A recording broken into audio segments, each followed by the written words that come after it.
میلاد مصطفیٰ ملائینداسی نعرہ نبی جا لگائینداسی شملایو جھومیریوں پایو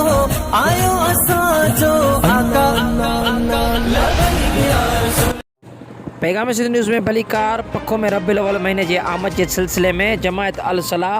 الفقراه الحسینی اہل سنت جماعت طرفاں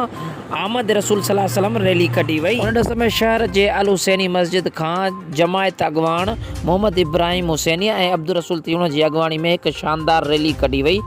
जंहिंमें सवी आशिकान रसूल शिरकत कई। रैली इलाइक़े जे मुख़्तलिफ़ शहरनि खां थींदे पको शहर जे मुख्य चौक ते पहुती जिते अॻवाननि मौलाना हाफ़िज़ रहमान साद ऐं हाफ़िज़ वसीम अहमद तुनियो ऐं फ़क़ीर नसीर अहमद चांडियो खिताब कंदे चयो आहे त रबीउल महीनो बरकतनि ऐं भाग भरियो महीनो आहे ऐं ॿिन्ही जहाननि जे सरदार मोहम्मद मुस्तफ़ा सल्लल्लाहु अलैहि वसल्लम जन योम विलादत सभिनी मुस्लमाननि लाइ वॾो ॾींहुं आहे। हुज़ूर पाक जन अमुन ऐं भाईचारे मोहबत जो पैगाम ॾेई समूरी दुनिया जे मुस्लमाननि खे हिकु लड़ी में पोए छॾियो आहे।